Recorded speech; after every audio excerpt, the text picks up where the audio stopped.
So my name is Sculley. I'm the Chief Operations Officer at DNKA Inc.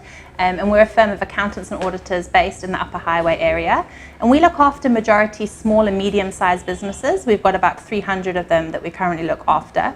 Majority in KZN, but some in other provinces and also a few overseas as well. So in terms of my achievements in business, since joining DNKA, we've tripled our staff complement, and we've also registered as a SICA training office, which means young accountants who want to be an AGA or CA are able to do their articles at our firm. And that was always something we said we wouldn't do. We wouldn't go through sort of the administrative burden of that. But actually why we've become a training office is so we can shape young accountants and auditors to really meet the needs of small and medium-sized businesses. We hired a lot of people who were post articles, who were fantastic, but mainly in specific areas. So we wanted to create all-rounders. So in designing our training office, we were very aware of that. We're just about to take our second intake of trainees in January this year. So something I'm really excited about, and it's working really well for our business, but also for our clients.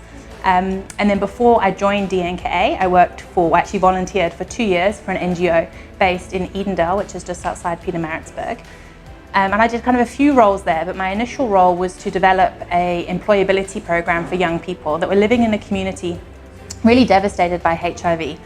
And what we did is we took matric leavers. They were with us for a whole 12 months, and we did soft skills, technical skills, English, maths, and it ended up with a 3-month internship in a business in Pietermaritzburg. And the legacy of that project is something I'm really, really proud of. Most of those young people are still in employment. A few have gone into further education. And yeah, I think those are my sort of biggest achievements to date. So I think what inspired and motivates me initially was my parents. They always instilled in me and my sister to work hard and that we could really do anything we set our minds to. Me and my sister were the first 2 people in our family to go to university. And I think they always said to be ambitious, but to do it with grace and respect and empathy for those around you. And I think that's something that I still really hold true to me today. The team at DNKA is a fantastic one. And we only really are able to do what we do by being supportive, respectful and compassionate.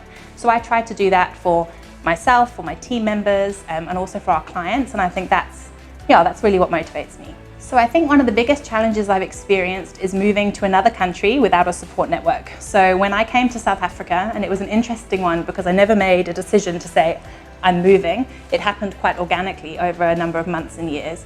To move here and not know anybody, and South Africa is a different environment to the UK. There are lots of things that are similar and familiar, but there are big differences. And so for me to navigate that, especially in the business world, was quite challenging. The work-life balance is quite different here, the way people approach networking and socializing, and even the way, even the opportunities that businesses have are very different. So for me, that was a really big challenge. I think the way I overcame that was to lean on the team around me, and especially from Nasser and Stembiso, who are the other managers at DNKA. I really had to watch them and have them guide me, especially in those initial interactions with business, and that really helped. So I think that was kind of the biggest challenge so far. So professionally, we'd really love to grow DNKA further and further. As I say, we're in the initial stages of our training office, about to go into year 2. My colleagues are really fantastic, and I'd love them to grow with the business. So for that to happen, we need to create more opportunities for them. We're doing a good job of that so far, I think, but we can do more, so I'm quite excited. And as part of that for me professionally, probably in the next 12 to 18 months, I'd like to enroll for my MBA. The only thing that's putting me off that at the moment is it's just a huge time commitment. And with a toddler at home, 2 teenage stepdaughters, a full-time job, to make time for that is going to take some sacrifices. But yeah, I think when my daughter is reaching 4 or 5 years old, that will be when I'll be ready to do that. And then also I want to raise my 3 daughters in a way that they also grow up to be passionate and pursuing the things that they really want to do, well, whatever that may be, their goals and their happiness. So I think those are my own goals. I think the advice I would give to younger women is pursue absolutely any and every opportunity that gets presented to you. I've always said yes to sometimes very obscure things, but that's really led to sort of a richness and diversity of experience that I've always been able to draw on. So in terms of jobs, if you've got the opportunity, I cleaned my school, I delivered yellow pages, I worked at kids' summer camps, I worked in a bar. All of those things added to the next interview that I was going to have. I could reflect on the experience, I could talk about being part of a team.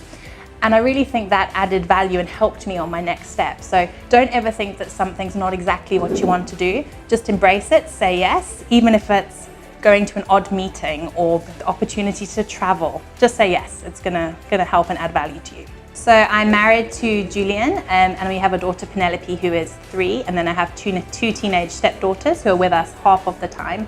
And what we really love to do to unwind is to go away.